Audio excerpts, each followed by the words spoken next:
हरे कृष्ण।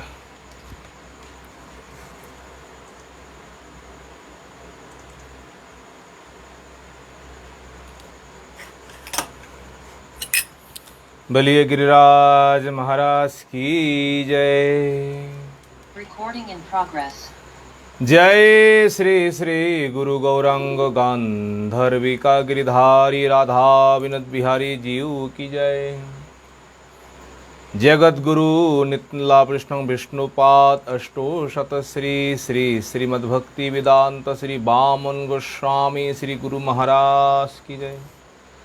जगत गुरु नित्यनला प्रविष्णु विष्णुपाद अष्टोशत श्री श्री भक्ति प्रज्ञान केशव गोस्वामी महाराज की जय। जय जगत गुरु नित्यनला प्रविष्णु विष्णुपाद अष्टोशत श्री श्री भक्ति सिद्धांत सरस्वती गोस्वामी प्रभुपाद की जय। जय श्री गौर कृष्णदास गोस्वामी महाराज की जय। जय श्री सच्चिदानंद भक्तनाथ ठाकुर की जय। जय श्री जगन्नाथ दास बाबा जी महाराज की जय। जय गौरियो वेदांत आचार्य बलदेव दर्शन प्रभु की जय। जय नमाचार्य हरिदास ठाकुर की जय। श्री कृष्ण चैतन्य प्रभु नित्यानंद श्री अद्वैत गदाधर शिवादि गौर भक्त वृंद की जय। जय श्री राधा कृष्ण गोप गोपी गो गोवर्धन द्वादश मनात्मक श्री ब्रजमंडल धाम की जय। श्री राधा कुंड श्याम कुंड जमुना गंगा भक्ति देवी की जय। भगवान नृसिंह देव की जय। भक्त वल्लभ महाराज की जय। चारि धाम की जय। चारि आचार्य की जय। चारि संप्रदाय की जय। श्री अखंड मठ चैतन्य मठ की जय। श्री देवानंद गौरीय मठ की जय। तत्सका समूह की जय। श्री गोवर्धन गौरीय मठ की जय। अनंत गुरी वैष्णव वृंद की जय। निताई गौर हरि हरि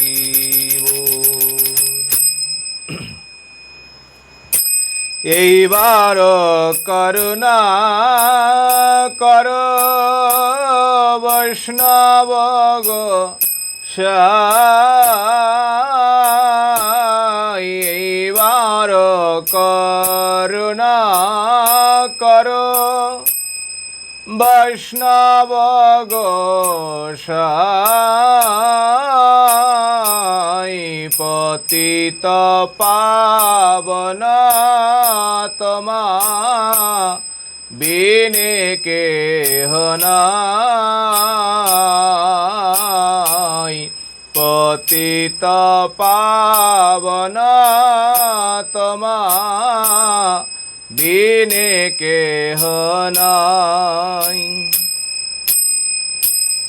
काहारानी कटे गेले पाप दूरे जाए।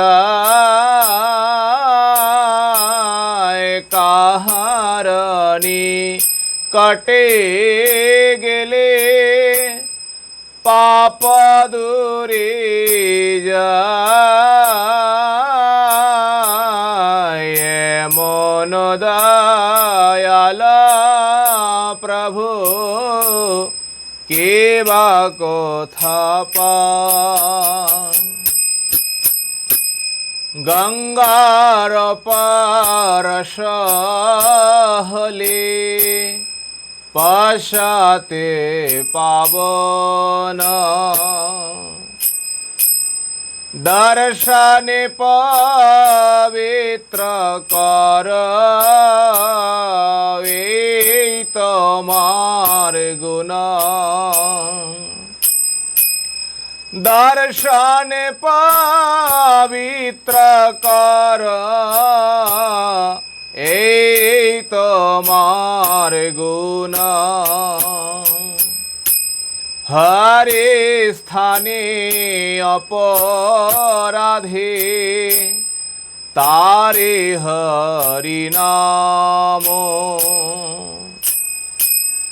तमास्थाने अपराधे नाहि कयरान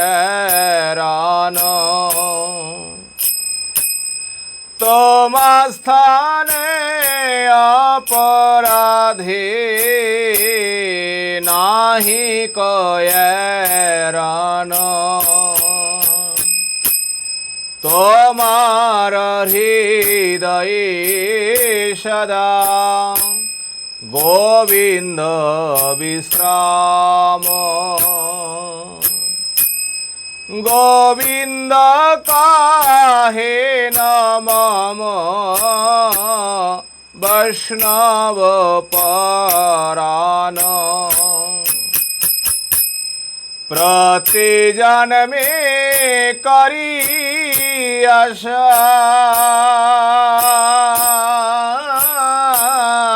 চরণের ধুলি প্রতি জন্মে করে আশা চরণের ধুলি নরতমে কর দয়া আপনার বলে নরতমে কর দয়া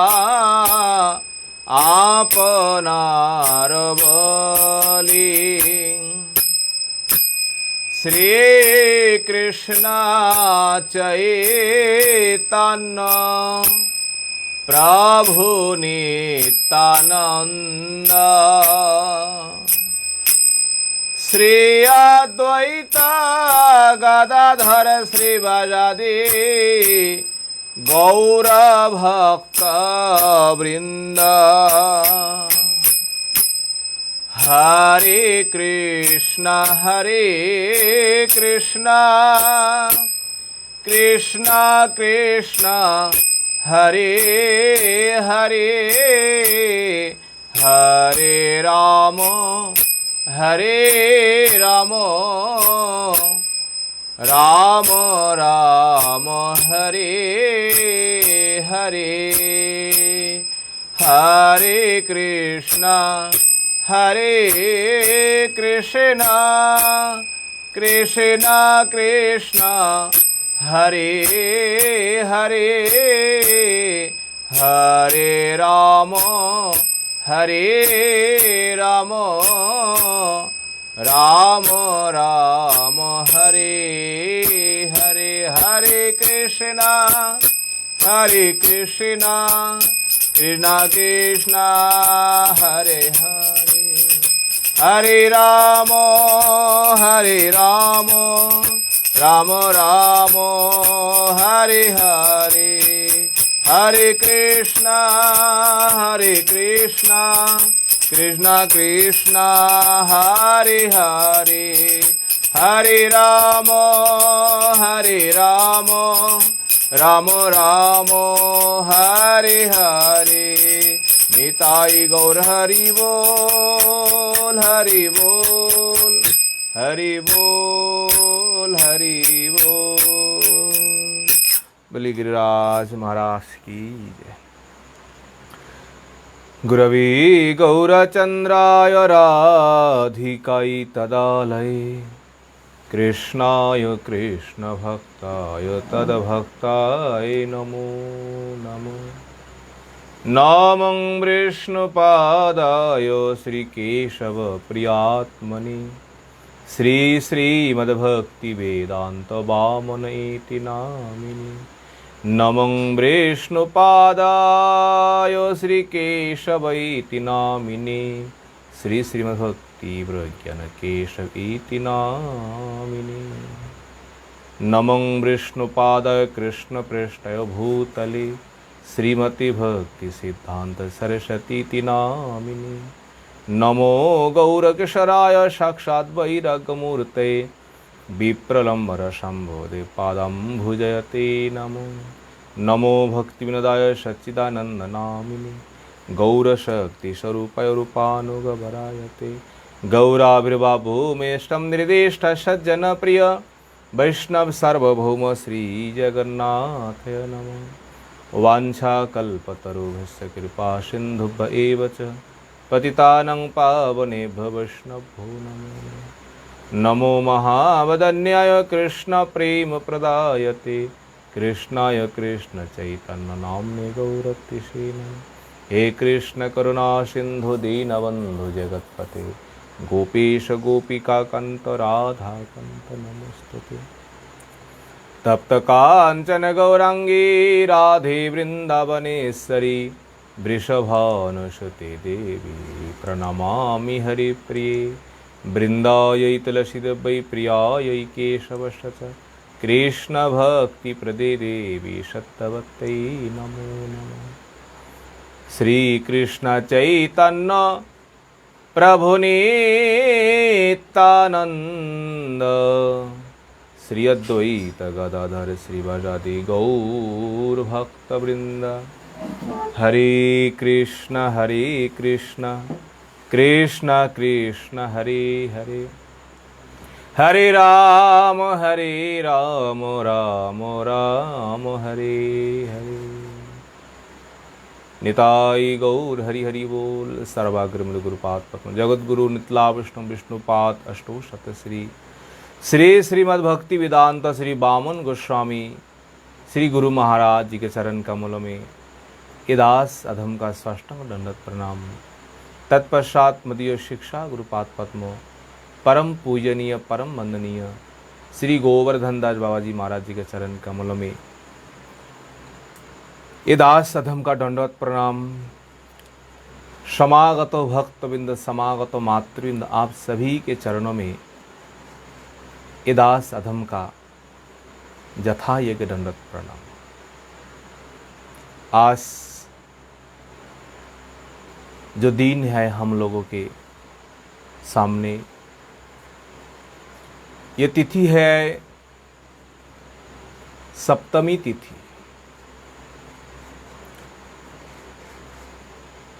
आज ही दिन में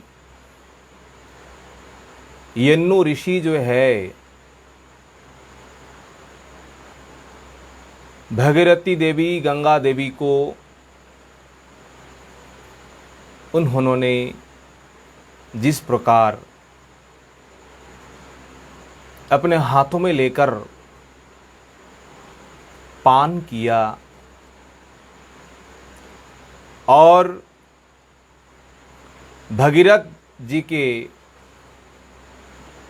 स्तुति से प्रसन्न होकर अपने जंघा जो है जंघा चीर करके गंगा देवी को दोबारा फिर उन्होंने इस संसार में उन्होंने अवतीर्ण कराए।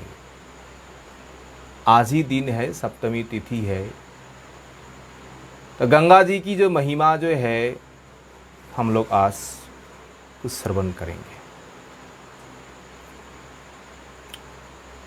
महाराज भगीरथ सगर वंशों में ही है।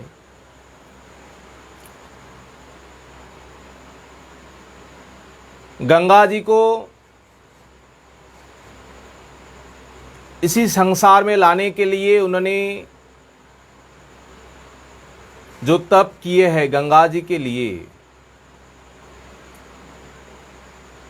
और गंगा जी तप से प्रसन्न होकर भगीरथ से कहा है तुम्हारी क्या मन की इच्छा है। भगीरथ जी ने एक ही बात कहा है, हमारे पूर्वज जो है ये 60,000 सगर वंश सब कपिल मुनि के जो चरणों में अपराध किए हैं और अपराध के कारण, महत अपराध के कारण ये 60,000 सगर पुत्र वहाँ भस्म हुए। कोई कोई कहते हैं कपिल मुनि के क्रोध अग्नि से कपिल मुनि को क्रोध आया है। ये बात उतना ठीक है नहीं, क्योंकि जिस समय ये सगर पुत्र वहाँ घोड़ा को खोजने के लिए गए तो वहाँ जाकर के देखा कपिल मुनि तो समाधि में बैठा हुआ है। और उस समाधि में केवल भगवत चिन्मय में, भगवत तन्मय में ही कपिल मुनि उसी में ही लगे हुए हैं। तो सगर पुत्रो वह कब गया और इंद्रों ने वहाँ पर कब जाकर के घोड़ा को बांध के चला गया, कपिल भगवान ऋषि को ये कुछ भी मालूम नहीं। पर ये सगर पुत्र जो है, सगर पुत्रो घोड़ा को खोजते खोजते जब इस पृथ्वी को खनन किया और पृथ्वी को खनन करके पाताल में जाकर के जब कपिल आश्रम में पहुंचे, जाकर के कपिल आश्रम में ही घोड़ा को देखा। तो इन पुत्रों को एक ही संदेह हुआ है, ऋषि के आश्रम में है, ऋषि ही लाए हैं। तो ऋषि के ऊपर जब इन सगर पुत्रों ने जब निंदा करना शुरू किया है, जब हिंसा करना शुरू किया है, महत् अपराध से, महत् चरणों में जो अपराध किया है, उन अपराध के कारण, उन अपराध से ही अपने आप जल करके भस्म हुआ है। कपिल मुनि के क्रोध से नहीं है, ये महत् चरणों के अपराध के कारण ये सगर वंश वही भस्म हुए हैं। तो उन सगर वंशों को उद्धार करने के लिए उन वंशों में अनेक तपस्या किए हैं गंगा देवी को लाने के लिए, पर किसी ने भी गंगा देवी को लाने में समर्थ नहीं हुए। अंतों में जाकर महाराज भगीरथ गंगा देवी को संतुष्टि किया। गंगा देवी जब संतुष्ट हुए और भगीरथ जब ये प्रस्ताव रखा, हमारे पूर्वजों को ही उद्धार करना है हे माते, और हमारी कोई इच्छा नहीं है। गंगा देवी बोली, देखो भगीरथ, मैं तो जाने के लिए प्रस्तुत हूं, पर मेरी भी दो शर्त है, ये शर्त भी तुम्हें पूरा करना पड़ेगा। वो दो शर्त क्या है? गंगा देवी कहती है, पहला जो शर्त है, मैं इस ब्रह्मलोक से पृथ्वी पर अवतीर्ण जो हम लेंगे, तो ये अवतीर्ण होने का जो मुझे धारण संसार में कौन करेंगे? धारण करने का क्षमता किसके पास है? अगर उस समय अगर धारण नहीं कर पाएंगे, पृथ्वी भेद करके हम पाताल में चले जाएंगे। भगीरथ ने कहा, हे माते, हम प्रयास करेंगे आपको धारण करने के लिए। तो आपको धारण करने के लिए हम भोले बाबा को संतुष्ट करेंगे। गंगा माता ने प्रसन्न हुए, ठीक है। और एक शर्त है, वो क्या है? इस संसार में अनेक पापी है, अनेक तापी है। सारे पापी तापी आकर के मुझे ही पाप देके चले जाएंगे, सारा पाप मुझ में ही क्षालन करेंगे। तो इन पापों से मुझे कौन रक्षा करेंगे? मुझे कौन उद्धार करेगी? भगीरथ महाराज ने कहा, देवी, आपको उद्धार जो है, आपको ये पापों से जो मुक्ति जो है, इस संसार में महात्मा जन जो है, वैष्णव जन जो है, तुम्हारे हृदय सदा गोविंद विश्राम, इन महात्माओं के चरण स्पर्शों से, इन महात्माओं के कृपा से आप इस संसार में सदा ही पवित्रता रहें। ये दो शर्त रखा। फिर भगीरथ महाराज ने भोले बाबा के को संतुष्टि किया तप से, और भोले बाबा भी राजी हुआ। कोई बात नहीं, आनंद की बात है। गंगा माता को ये भगवान का ही चरण धौत जल है, हम धारण करेंगे, ये तो सौभाग्य की बात है। तो भगीरथ जिस समय गंगा देवी को प्रकट करके इस धराधाम में ला रहे थे, और इस धराधाम में जब ला रहे हैं, गंगा देवी अत्यंत आनंद के साथ इस पृथ्वी में इधर उधर वो आ रही है, चल रहे थे। और आगे आगे महाराज भगीरथ और पीछे पीछे गंगा देवी। इस प्रकार जब इस संसार को पवित्र करते करते गंगा देवी इस संसार में आ रही है, तो आते आते जब नवद्वीप धाम पहुंचा, नवद्वीप धाम में पहुंचते ही उसी नवद्वीप धाम में उस समय जन्नू नामक ऋषि महाप्रभु का तप कर रहे थे। उन्होंने महाप्रभु का तप किया है, तप किया, भजन किया, और महाप्रभु उन जन्नू ऋषि को दर्शन दिए, और जन्नू ऋषि महाप्रभु से यही वर मांगा, हे भगवान, आपका ये गौर रूप जो है, आपका सौंदर्य, ये देखकर मुझे बहुत प्रसन्न हुए, मुझे बहुत आनंद हुए। आप कृपा करें, आपका ये रूप दर्शन और आपके ये नवद्वीप धाम में हम अंतिम तक हम यही वास करते रहे, बस हमारे मन में और कोई इच्छा नहीं है।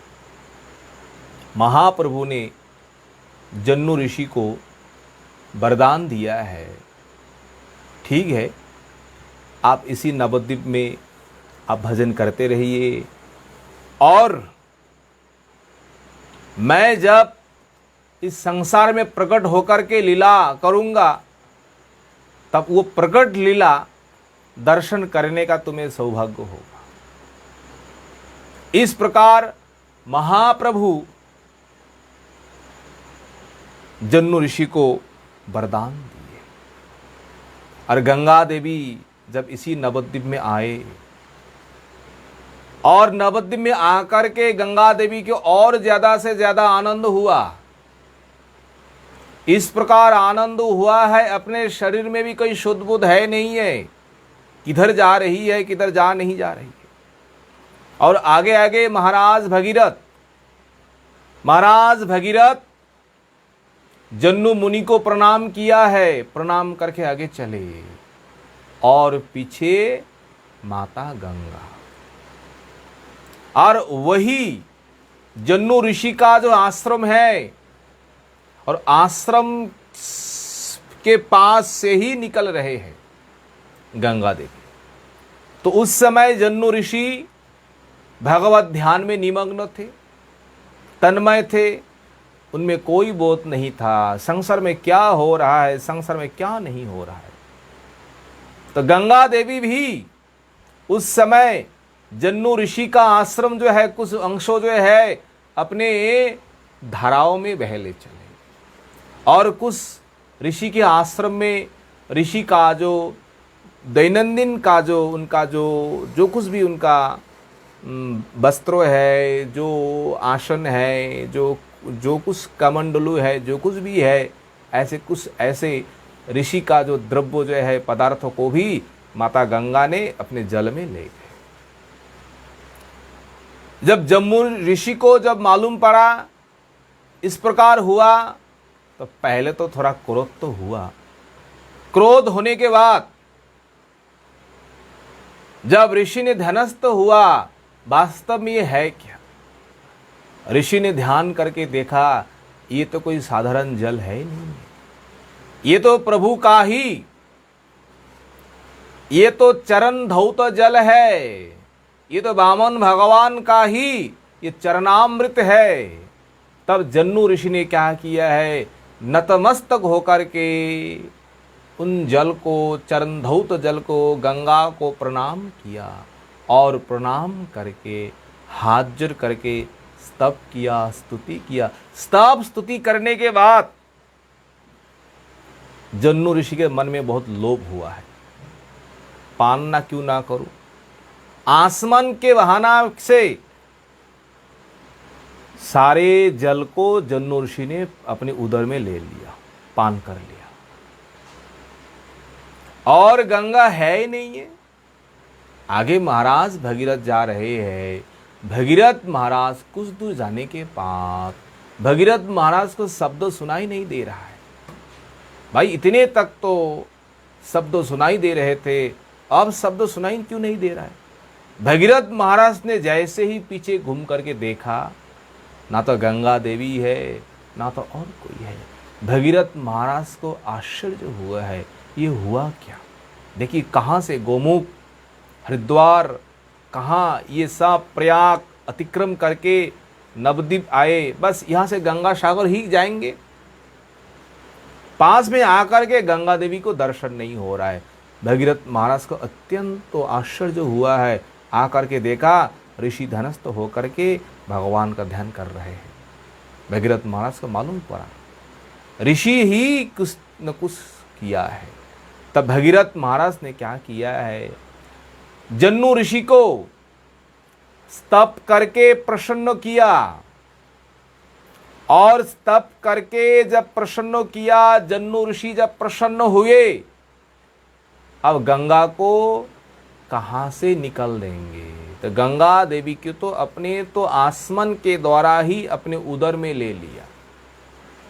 अगर मुख से निकाल दिया जाए, लोग संसार में अपवाद फैल जाएंगे, ये जन्नू ऋषि का ही उच्छिष्ट जल है, ऐसे लोग अपवाद करेंगे।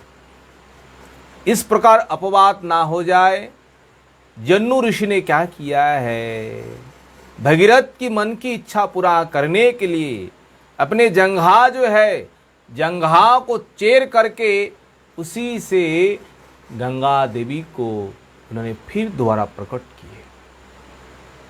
भगीरथ जी के लिए देखिए, जन्नू ऋषि अपने जांग चीर करके गंगा देवी को प्रकट किए, इसीलिए गंगा देवी का वहाँ एक नाम हुआ है जाह्नवा अथवा याह्नवी, दोनों नाम ठीक है। एक प्रकार जन्नू ऋषि का ही पुत्री, बेटी कहा जाता है, क्योंकि जन्नू ऋषि से वहां प्रकट हुए जांग तक। ये आज ही दिन गंगा देवी जन्नू ऋषि के साथ जो लीला है, ये नवद्वीप धाम में ही हुए है। नवद्वीप धाम जब हम परिक्रमा करते हैं, नवद्वीप धाम में परिक्रमा करते समय ये महिमा गुरुजनों के मुख से, वैष्णव जनों के मुख से हम लोग श्रवण करते हैं। तो जन्नू ऋषि को हम प्रणाम करेंगे, माता जाह्नवी भगीरथी को ही हम प्रणाम करेंगे। भक्तिनाथ ठाकुर ने यही कीर्तन किया है, जो संध्याआरती कीर्तन है। क्या कीर्तन है, जयो जयो गोरा चाँदेर आरती को शोभा, जाह्नवी तटो बने जग मन लोभा। जाह्नवी तटो बने, जाह्नवी अर्थात गंगा, भगीरथी। भगीरथ महाराज गंगा देवी को इस संसार में लाए, इसीलिए गंगा की नाम भगीरथी। जन्नू मुनि से दोबारा प्रकट हुए, इसलिए जाह्नवी, जाह्नवा, इस प्रकार गंगा देवी की अनेक नाम है। इनकी अनेक महिमा है शास्त्रों में। देखिए, एक समय एक घटना हुआ है। एक मुसलमान क्या हुआ है, वो दैनंदिन गंगा जी तट से ही वो काम करने के लिए कहीं जाते हैं, कहीं से आते हैं। तो मुसलमान को क्या हुआ है, एक दिन उस गंगा के तट पर अनेक भूत प्रेतों को दिखाई दिए। संध्या के समय, काल बेला के समय, और उस समय सारे भूत प्रेत प्रेतात्मा जो है ना, अत्यंत आनंद के साथ सब नाच रहे हैं। क्या आनंद है, क्या आनंद है, सब खुशी के बारे में। और ये मुसलमान जो है ना, वो देख रहा है, भाई ये किस प्रकार आनंद, ये सब तो भूत प्रेत है, आनंद क्यों कर रहे हैं। उन्होंने उस खड़े होकर के देख रहे हैं, और देखते देखते उन मुसलमान को ये भी सुनाई दिया, कारण वही है, इस कारण से सभी भूत प्रेतों को आनंद हो रहा है। एक जो भूत जो है ना, उनका ही एक भूतनी काल शाम को उनका शादी होगा। किससे? आगे एक गांव है, उस गांव में एक ग्वाला है। उन ग्वाला का एक पुत्र है। वो पुत्र काल शाम को अपमृत्यु हो जाएंगे। एक बिजार जो है ना, सार जो है, सार के द्वारा सार आकर के सिंह मार देंगे। उसी से उन ग्वाला का पुत्र का अपमृत्यु हो जाएंगे, और अपमृत्यु होने से भूत प्रेतों जूनी में चला जाना पड़ता है। तो जब भूत प्रेत जूनी में आ जाएंगे, तो उसी के साथ इन पेतनी की, इनका जो पुत्री है, इनका विवाह होंगे। इसीलिए सबके मन में आनंद हो रहा है, सबके मन में खूब खुश हो रहा है, सब नाच रहा है। बस कल ही बेटी की शादी है, हमारे घर में दामाद आएंगे, तो सबको आनंद होता है। तो ये मुसलमान वो देख रहा है, देख और सुने भी है अपने कानों से। उनको आश्चर्य हुआ है, बाप रे, भूतनी की शादी होगी और उन ग्वाला के साथ, और किस प्रकार शादी होगी, किस प्रकार घटना होगी, मैं सब ये अपने आंखों से देखना चाहती हूं। भाई काल पहले ही आकर के यही हम बैठ जाएंगे, और किस प्रकार शादी है, किस प्रकार उनका मृत्यु होंगे, ये सारा घटना हम अपने आंखों के सामने देखें। और वो मुसलमान घर में जाकर ने, उनका नींद नहीं हो रहा है।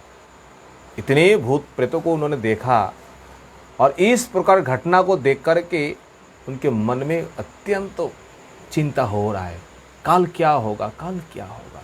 पर ये बात जो है उन्होंने किसी को खोल करके नहीं कहा। ये गंगा तट में ये दृश्य उन्होंने देखा।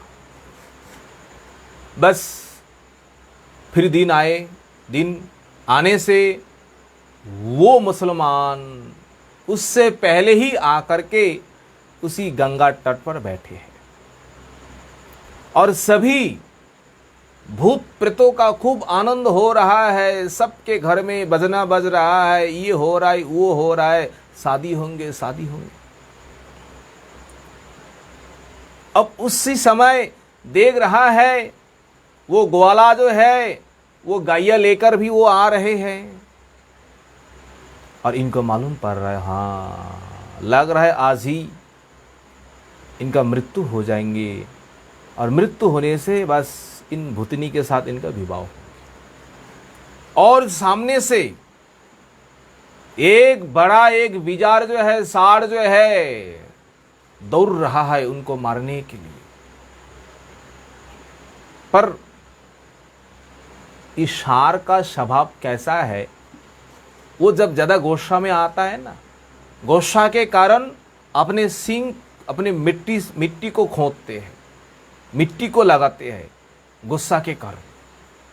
और वो बीजा षांड़ जो है गंगा के तट पर जाकर के, गंगा के किनारे में जाकर के गंगा का जो मिट्टी है ना, अपने सींग में उन्होंने लगा लिया क्रोध के कारण। और गंगा की मिट्टी जो है, उसी मिट्टी षांड़ के सींग में लगी हुई है। और उसी अवस्था में वो जाकर के क्या किया है, उसी ग्वाला को इस प्रकार उन्होंने सिंह से मारा और मारते ही उन ग्वाला का मृत्यु हो गया। देखिए, मृत्यु तो हुआ, तो मृत्यु होने के बाद ये एक प्रकार अपमृत्यु कहा जाता है।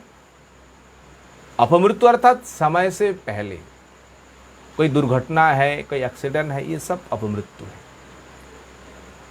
तो अपमृत्यु हुए हैं, तो अपमृत्यु का फल क्या है? इनके पास आएंगे, सब उनके साथ विवाह देंगे, पर ऐसा हुआ नहीं। सब भूत प्रेत तो रेडी है उनको लाने के लिए, विवाह देने के लिए, पर सभी भूतों प्रेतों के सामने जैसे ही वो ग्वाला का प्राण चले गए, प्राण चले जाने के बाद आकाश से, मानिए वैकुंठ से दिव्य विमान आए, और दिव्य विमान आकर के विष्णु का दूत आए, और विष्णु का दूत आकर के उन ग्वाला को उठा करके, उनका जो प्राण जो है, प्राण आत्मा को उठा करके भगवत धाम लेके चले गए। और ये घटना जैसे हुआ, और उन भूत प्रेतों को जो आनंद हो रहा था ना, और आनंदों के बदल में अब केवल दुखी हो रहा है, दुखी हो रहा है, सब रो रहे हैं, सब रो रहे हैं। अरे क्या हुआ है, आज ही शादी होना था, बस शादी के दिन ही दामाद चले गए, अब इन लड़की किसके साथ शादी होगी। और ये सारा घटना वो मुसलमान देख रहा है। भाई वास्तव में ये हुआ क्या? जो इन भूत प्रेतों का जो कहना था, सारा तो सब घटना हुआ, पर आत्मा इन भूत प्रेतों के पास न आकर के सीधे रथ में बैठ करके भगवान के पास चले गए। इसका कारण क्या है? कारण एक ही कारण है, मृत्यु के समय उन ग्वाला के शरीर में गंगा का तट की जो मिट्टी जो है, मिट्टी स्पर्श होने के कारण अपमृत्यु होने से भी उन ग्वाला का सदगति हुई। देखिए गंगा की किस प्रकार महिमा है। मृत्यु के समय, अपमृत्यु के समय भी अगर किसी को ये गंगा तट की जो मिट्टी है, जल तो दूर की बात है, गंगा जल तो उससे भी महिमा अनेक है। अगर गंगा तट की मिट्टी है, गंगा की मिट्टी है, वो मिट्टी अगर शरीर में स्पर्श हो जाए, फिर भी उन जीवात्माओं का दुर्गति, अवगति, निम्नगति नहीं होती है, ऊर्ध्वगति ही होती है। इस प्रकार गंगा की महिमा है। और इस प्रकार गंगा की महिमा वो मुसलमान होकर के अपने आंखों के सामने जो देखा, उन मुसलमान को गंगा के ऊपर उनको श्रद्धा हुई है। इस प्रकार श्रद्धा हुई है, इस प्रकार विश्वास हुई है। जब तक संसार में रहे, प्रत्येक दिन मुसलमान होकर के गंगा में स्नान, गंगा की पूजा, गंगा की स्तुति, और स्तुति करते करते उन्होंने एक अपने स्तुति भी उन्होंने रचना किए है। वो स्तुति का नाम हम भूल गए, क्या स्तुति का नाम है, आज भी संसार में है। पंडित जी एक दिन ये बात कहे थे। वो मुसलमान होकर भी गंगा जी का इस प्रकार महिमा संसार में प्रकट किए हैं। तो गंगा तट पर जो वास करते हैं, प्रत्येक दिन गंगा देवी को जो स्पर्श करते हैं, गंगा देवी को दर्शन करते हैं, गंगा देवी की जो हवा जो है शरीर में स्पर्श होता है, इससे भी सभी जीवों का कल्याण होता है, सभी जीवों के लिए परम कल्याण है। इसलिए ये गंगा जो है ये साधारण कोई जल नहीं है, ये साक्षात भगवान का ही चरण धौत जल है, चरण स्पर्श जल है। एक समय ब्रज में ही एक घटना हुआ है। आगरा आप लोग जानते ही है। आगरा में उस समय मुसलमान का राज है, बादशाह। तो बादशाह होने पर भी वो भगवान की कथा जो है, भगवान की गुणगान उन बादशाहों को बहुत उनको अच्छा लगता। भाई किसी पंडित को बुला करके भगवान का गुणगान, भगवान की महिमा, कीर्तन खूब सुनते थे। उसी बादशाहों के राजसभा में एक दिन चर्चा हुआ है। क्या चर्चा हुआ है? चर्चा ये हुए है, गंगा देवी और यमुना देवी दोनों ही पतित पावनी है, दोनों में क्षमता है संसार को तारण करने के लिए, संसार को उद्धार करने के लिए। पर उसमें थोड़ा विवाद हुआ।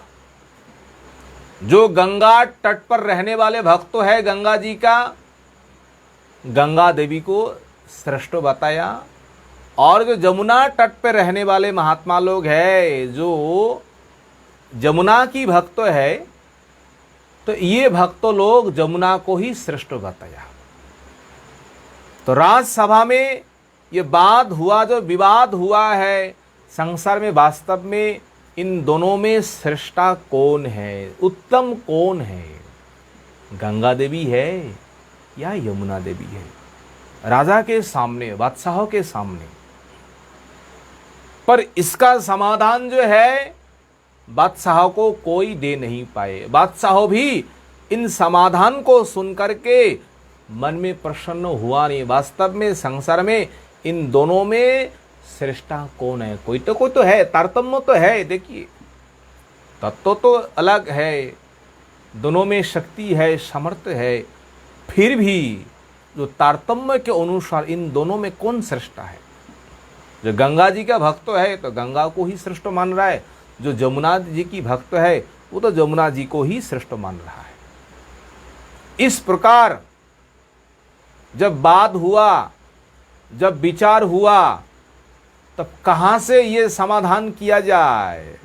तो उस समय बादशाह जो है ना, किसी के मुख से बादशाह ने सुना, इस समय ब्रजमंडल में, वृंदावन में एक महान, एक सिद्ध बाबा है।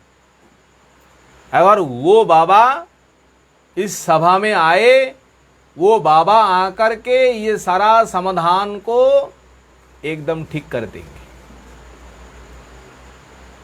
बादशाहों ने सुनकर के वो बाबा को लाना है, उन महात्माओं को राजसभा में लाना है। उन्होंने लोग भेज दिया। तो वो बाबा कौन है? और वो बाबा ऐसा तैसा बाबा नहीं है, साक्षात महाप्रभु के पार्षद जीव गोस्वामी ही है। पर उस समय जीव गोस्वामी कुछ संकल्प किया है। क्षेत्रो संन्यास जिसे कहते हैं, क्षेत्रों को छोड़ करके, ब्रजमंडल को छोड़ करके हम कहीं नहीं जाएंगे।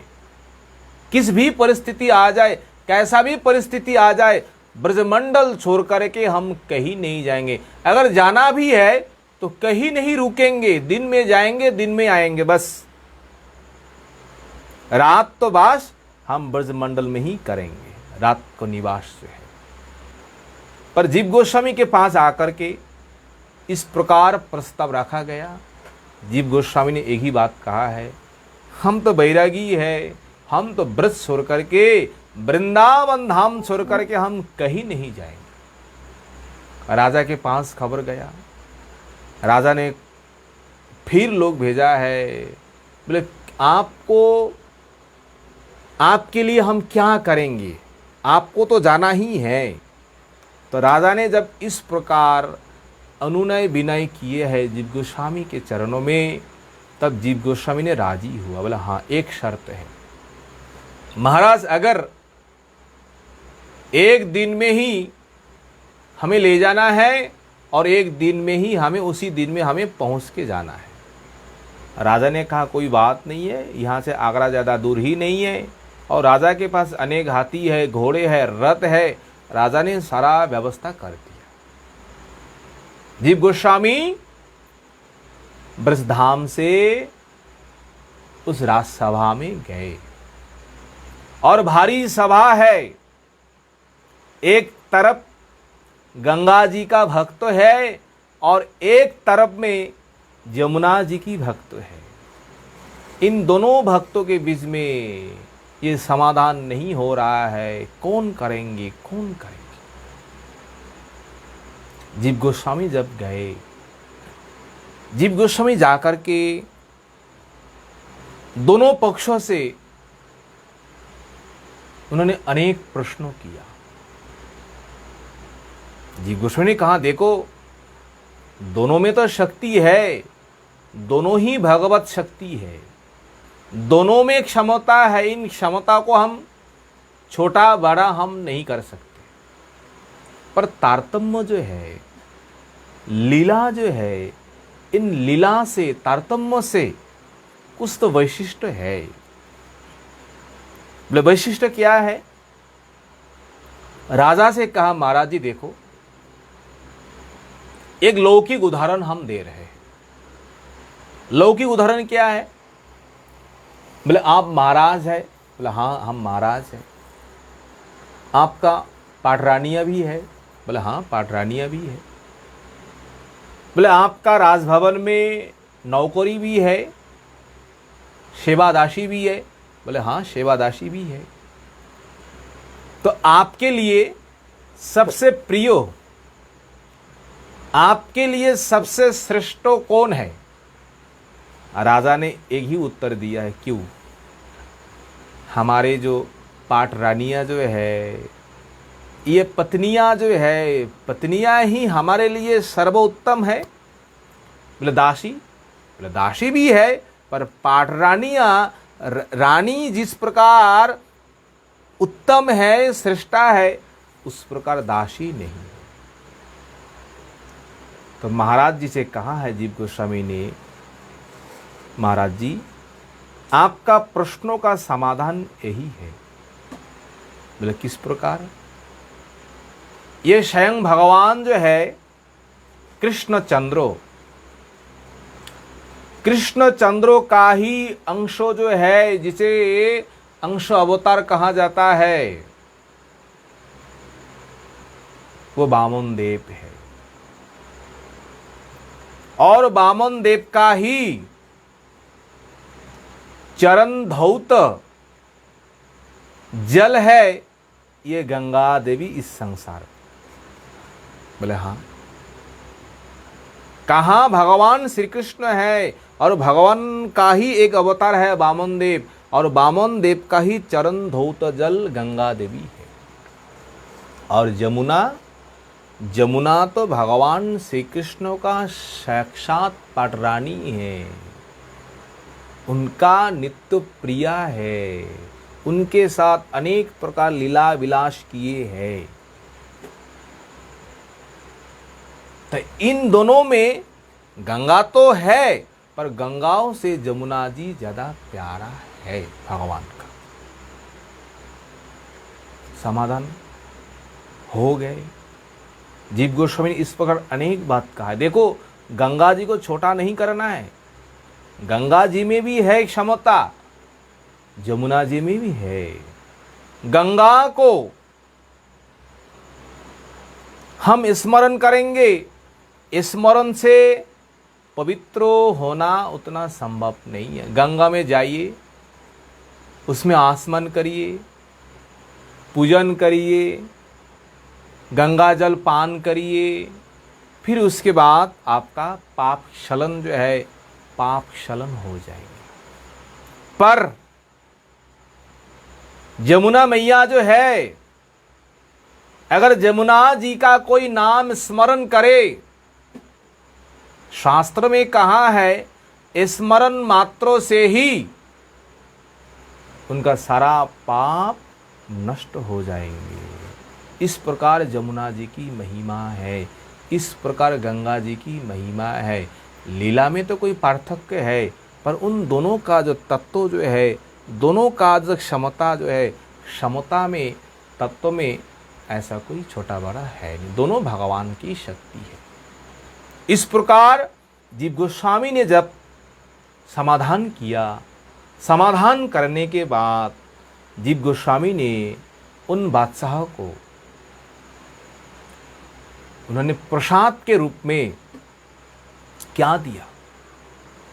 सुना जाता है प्रसाद के रूप में ब्रजधाम की जो धूली जो है, रस जो है, उसी रस राजा को उन्होंने दान किया। पहले तो राजा देखा भाई ये मिट्टी का कण है, धूल है। राजा को आश्चर्य हुआ है, बाबा ने हमें क्या दिया? लाडू भी लाए नहीं है, पेड़ा भी लाए नहीं है, केवल मिट्टी ही दी है। जीव गोस्वामी ने मन में सोचा, राजा का ये दर्शन नहीं हो रहा है। ये धाम जो है ये चिन्मय है, गंगा जो है ये चिन्मय है, अपराकृत है, जमुना जो है ये अपराकृत चिन्मय है। इनमें दर्शन करने का क्षमता किसमें है? जिनके ऊपर गुरु वैष्णव भगवानों का कृपा है, वही एकमात्र इन तत्वों को, इन वस्तु को दर्शन कर सकते हैं। धाम की महिमा, धाम की रस की महिमा, गंगा जी की महिमा, यमुना जी की महिमा। तब जीव गोस्वामी ने भगवान से प्रार्थना किए और बादशाह को भी कृपा किए है, और जीव गोस्वामी के कृपा से वो बादशाह देख रहा है, ना तो ये धूल है, ना तो ये मिट्टी का कण है। वो देख रहा है एक एक कण इस प्रकार हीरे मणिक मणि जो है, तो वो धन संपत्ति राज भवन में, राज कोष में, पूरे राज खजाने में इस प्रकार धन संपत्ति है नहीं। देख करके आश्चर्य हुआ है, बाबा के पास इस प्रकार क्षमता है, बाबा के पास इस प्रकार ऐश्वर्य है। फिर वो बादशाह होकर भी बाबा को खूब सम्मान किए, प्रणाम किए। फिर जीव गोस्वामी को उसी समय शर्त के अनुसार वृंदावन धाम में छोड़ के चले गए। गंगा जी की इस प्रकार अनेक महिमा है। और 2-4 मिनट के लिए देखिए, एक शास्त्र में इस प्रकार, पुराणों में इस प्रकार सुना जाता है, गुरु वैष्णव मुख से सुने हैं।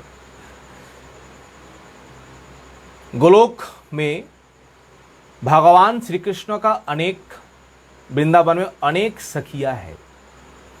उन सखियों में गंगा नाम की एक भी सखी है।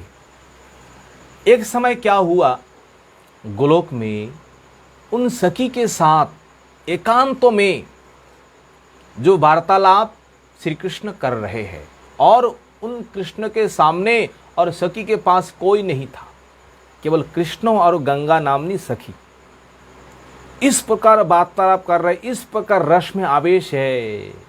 और उसी समय श्रीमती राधा रानी अपने सहेलियों के साथ वहां आए और दूर से देख रहे हैं, भाई ये कृष्ण किसके साथ बात कर रहे हैं। हाँ, समझ गए भाई ये गंगा नामनी वो सखी जो है।